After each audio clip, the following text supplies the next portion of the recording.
Let's talk about value for money. This is the new Nissan Micra. It costs £9 grand. And that is a plane, so it costs 38 million.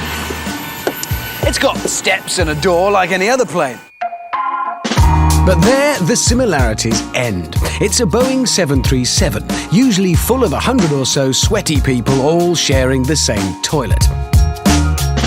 This, though, is one you can have all to yourself. It's a Boeing BBJ-2 737, the ultimate private jet, built to carry perhaps just one quite incredibly important person at a cruising speed of 540 miles an hour. Now, as I said, you can own one for 38 million quid, or you can hire one for £9,000 an hour. So, two very different ways of spending £9 grand. Let's see what happens. For this kind of money, you would expect gadgets, and you get them. Loads of them. For instance, there are cameras at the front, in the middle, and at the back, and you can move them around and look at stuff, either when you're in the air or even when you're on the ground. It's a good game. Look, there's me in my Micra.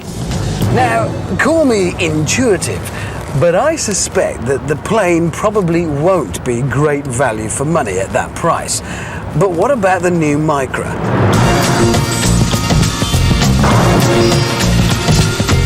We're used to getting all the clever toys and gizmos on big cars, but just look at what you get as standard on the new Micra, a small car. We've got keyless entry and keyless go. In fact, the key's down here.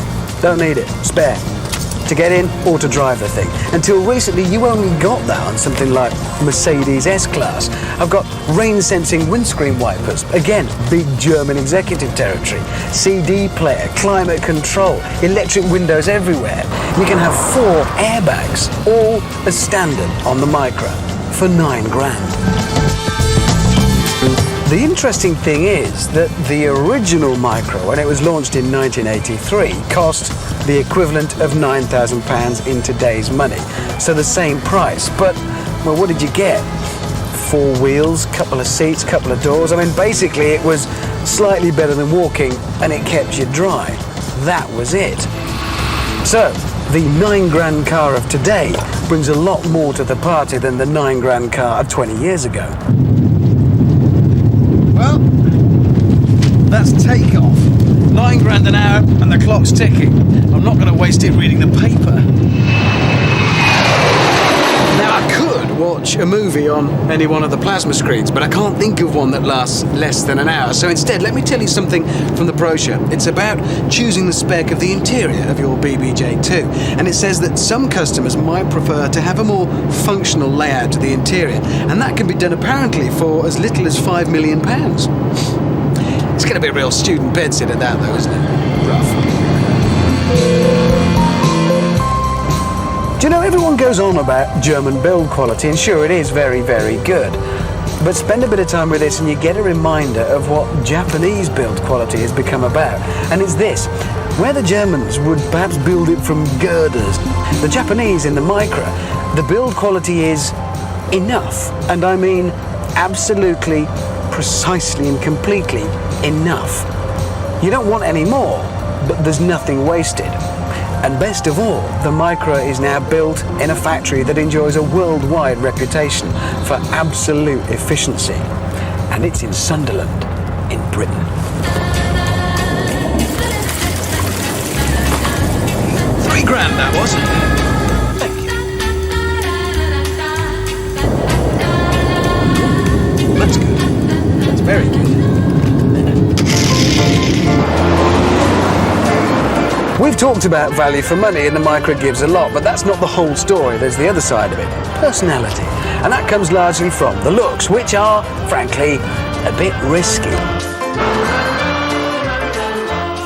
20 years ago, this kind of smooth ride would have been limo territory. And if you'd said a 1.2-litre engine could give you all the zip you'd ever need, you'd have dismissed it as witchcraft. But as a package, the kit you get, the personality of the thing, it's the Super Mini for us. It's a great combination and a great way to spend £9 grand. And I'd certainly rather be spending that £9 grand on a small car today than 20 years ago, when all you got was 4 wheels and some seats.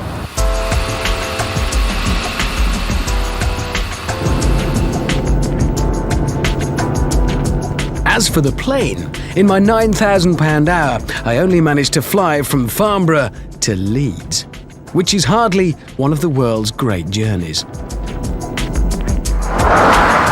And as for the cost of going further, if you have to ask, you can't afford it. You know, you can watch a landing now from like a commercial jet. It's not just private jets. Like they have cameras a on that camera. one. Yeah. Yeah, they have a camera on the nose wheel as you're coming into land. Yeah. Have you seen that on planes? Yes? Right. How much fun would it be for the captain to put a video in and then have two JCBs on the tarmac? You just only the cabin door, put them in. I've got to listen to this. No! Or one where the undercarriage comes down and then both wheels go pink, pink. The wheels are full of it. A rack of videos. Anyway, your film, well done. Yes, thank you. You've managed to conclude that a Nissan Micra offers better value for money than a private jet. Well done, Richard. That was very good. When you boil it down, you're right. It's also better value than a Toyota Yaris.